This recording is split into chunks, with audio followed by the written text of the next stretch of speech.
Hey guys, welcome to episode 45 of Portfolio Update. I hope you guys are having an amazing Monday so far. So we had a pretty solid day in the market today. We were up 6.23% or $523. Most of the day we were up around the 9K point, but we ended the day slightly underneath that. So Shell is currently up 2.68% for the day. It's solid. I like Shell around the $50 range. I'd rather not see it dipping into the 40s again. So for my 69 shares of Shell, I am up $93 or 2.68%. And overall, I'm up $2,066 or 137%. And then for my one contract, I am up 15.77% or $250. And overall, I'm up $1,605 or 697%. So even looking at Shell's graph right now, it's really not going anywhere. If you look at it past week, it's had its ups and downs, but it's been around the $50 range for most of the time. We're just waiting for merger news, merger date. We're expecting it to be sometime in September, considering that it is a Q3 merger, and September is the last month of Q3 before we enter Q4. The way it's looking, it's going to be pretty tight. We're going to have the merger news, merger date news, and then we're going to have the merger a couple days later. So it might just be 2-3 days of just Shell rocketing. So SPAQ is up around 1.37%. At one point in the day, we were up 11%. And if you guys were wondering, it was due to a mistake because there was an article that came out, and it was for actually NKLA. If you see, NKLA's up around like 50%, I believe. 40%. It's up 41%. But there was an article that came out talking about its merger with, not merger, but its deal, or like General Motors having 11% stake in it. And one of these articles had Fisker Automotives instead of NKLA. So NKLA ended up getting some of that hype, or Fisker ended up getting some of that hype. But once people ended up realizing that it wasn't, it actually traded back to where it was. It's still in the 14 range, which is pretty awesome. I'm up $41 off of my 217 shares. Overall, I'm down $34, but like I said, SPAQ will be having its own merger soon, so I am not worried.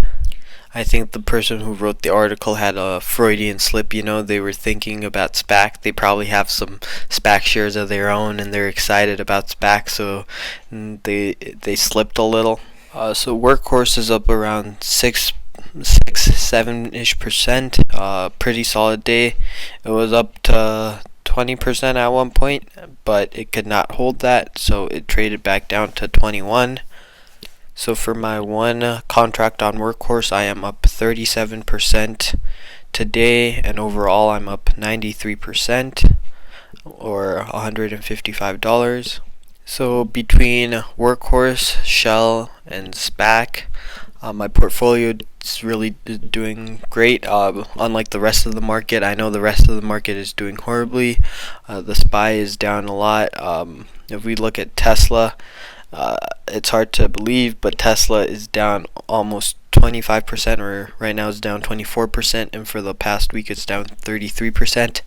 I looked at some of these options, but they are quite still expensive. I don't want to do a call for like September 11th, which if you go really out of the money, I guess you could afford these, but these are still quite expensive. Maybe doing like a September 25th I could see. But I don't think it's realistic to think Tesla will double its value in about 2 weeks. So if it goes down, I will definitely like to buy a little further out call, but that would mean that some of my shell money needs to come out. So I don't know. Depending if Tesla breaks into the 200s, I'll probably sell some shell just so I could buy a few Tesla calls. Still very bullish on them, and I don't think that this sell-off was that warranted. I knew it was kind of overvalued. It's been up quite a bit in the past month or so. So who knows? If you guys are in Tesla, I'd recommend holding. Just Tesla long term is always going to be beneficial in my eyes, but in the short term right now, it might not be the best to be selling out. If you're buying in right now, it's a pretty awesome time to buy in, but it might still go down, so be prepared for that. Overall, pretty solid start to the week. We hit 9.6K. Hopefully we can hit 10K sometime this week. If we get Shell merger news, definitely going to be hitting 10K. And if Workers has any UPS kind of related news or USPS news, that's going to be really good for my portfolio. So any one of these three EV companies does well, my portfolio should be hitting 10K as long as the rest don't hold it back. Well, that's the end of episode 45 of Portfolio Update. I hope you guys enjoyed the video. Let me know how your Monday's starting off. I know the rest of the market's red, but if you're in any of these EV companies, excluding Tesla, especially if you're in NKLA, you've been having an amazing day so far. But yeah, let me know down in the comments. I enjoy hearing how you guys are doing. But yeah, I will see you guys tomorrow with Portfolio Update 46. I don't know about the timing of when I'll post, but I do start classes tomorrow, so bear with me. I'll see you guys soon. Deuce.